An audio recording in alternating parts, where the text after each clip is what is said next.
Okay, YouTube. Little quick cold start video of the projects we got in the yard. So, I was telling you before, it's a 78 D150 with the 225 little sewing machine.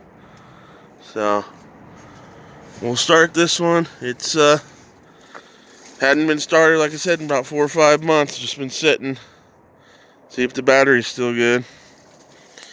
It's not that cold out here. It's about 45 degrees out today. So let's see how the old IDI stink pig does.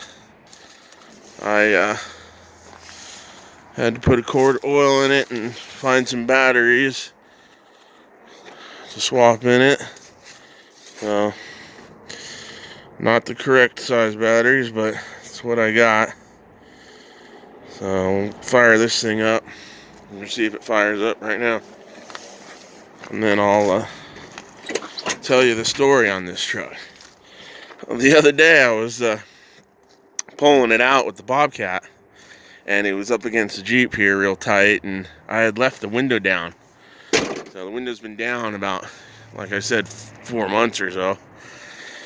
And in this yard we have feral cats that live in all the stuff in my yard here. And so I come up to the truck to open the door, and it's tied up against the Jeep. You know, I have nowhere to run. And I reach for the door and click the button, and a cat comes jumping out the window, a feral cat. I kid you not, I screamed like a girl, like a little girl. I was embarrassed. Lucky there was nobody around to see me or hear it, but yeah, feral cat got me. So, I don't know how long he's been living here, but I don't see any poop or smell any pee, and I don't see any dead birds or torn up animals in here, so he must have just been trying to get out of the rain or something. So, here we go.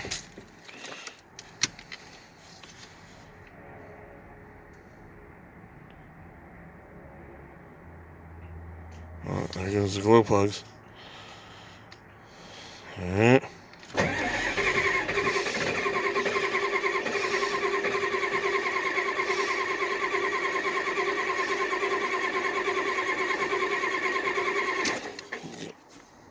Let the starter cool down.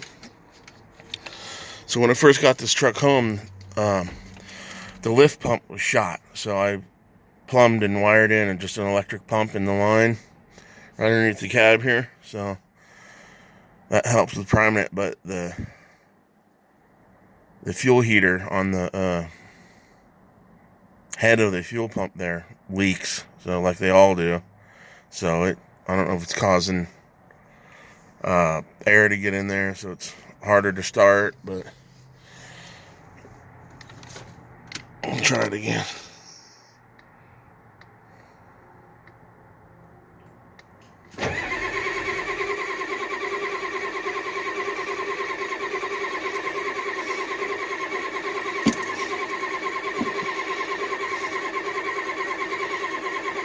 Nothing.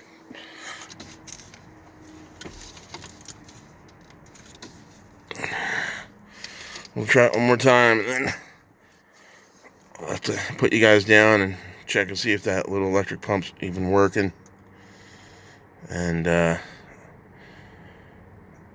see if I'm getting any fuel to the filter.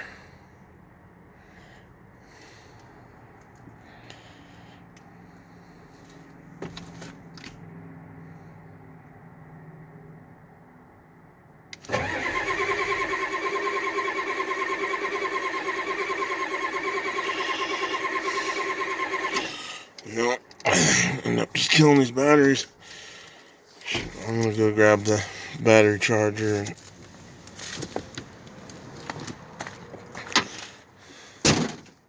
so we'll come back to this one, but let's see if we get any. See, right up here on this button here, you'll start seeing diesel. So That could be air intrusion, an issue there, but it doesn't smoke super white like it, got air in it. Here's where I got my fuel pump wired.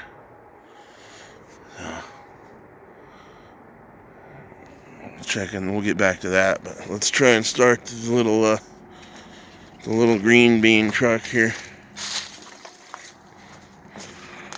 So the plan for this truck was to I was gonna get that shackle flip kit.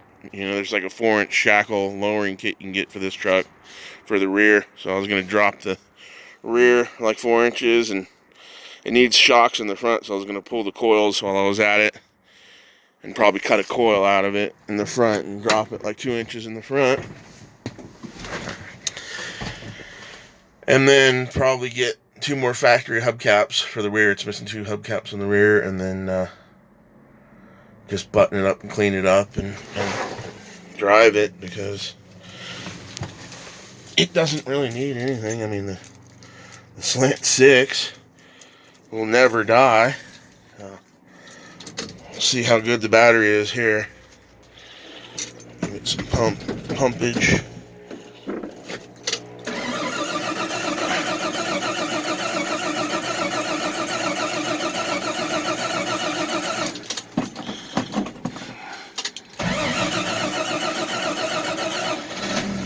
There it goes.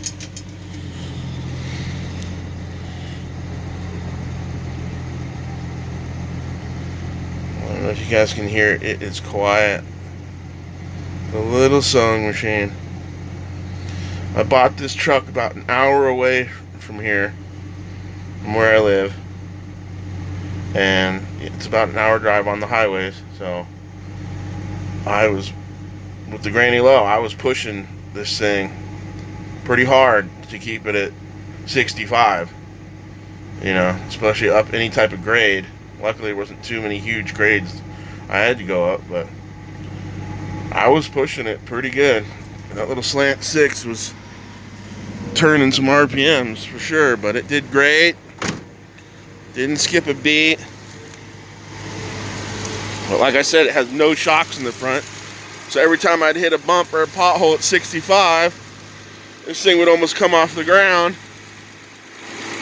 So that was an interesting drive home, but it made it. And all I've done to it is a tune-up and a valve cover gasket and clean it up, and a little electric work under the dash cluster that needs to get put back together. But other than that, let's see, we're at one point in its life, I think it might have a little fender bender. See, that valance is a different color.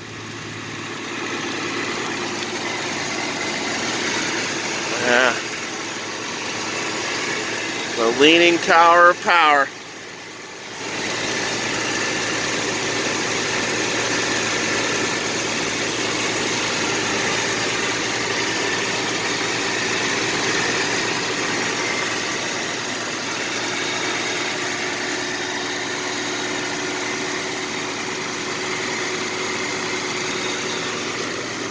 A little walk around. This truck does need a patch in the driver's side floorboard. There is a rust hole right where your heel sits when you're on the gas pedal. But that's it. No other rust in the whole truck.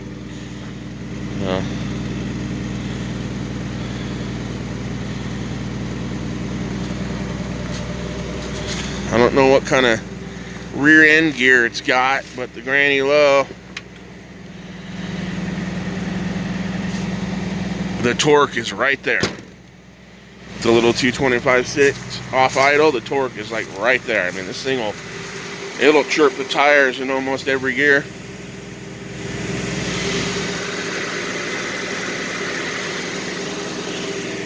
You can see where the stock hubcaps, I got to get 2 more of those, and I think it slammed a little bit, it'll look good.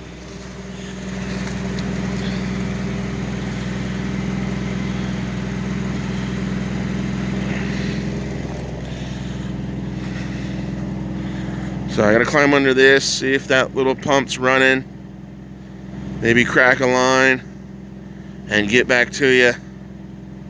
So sit tight, we'll be back.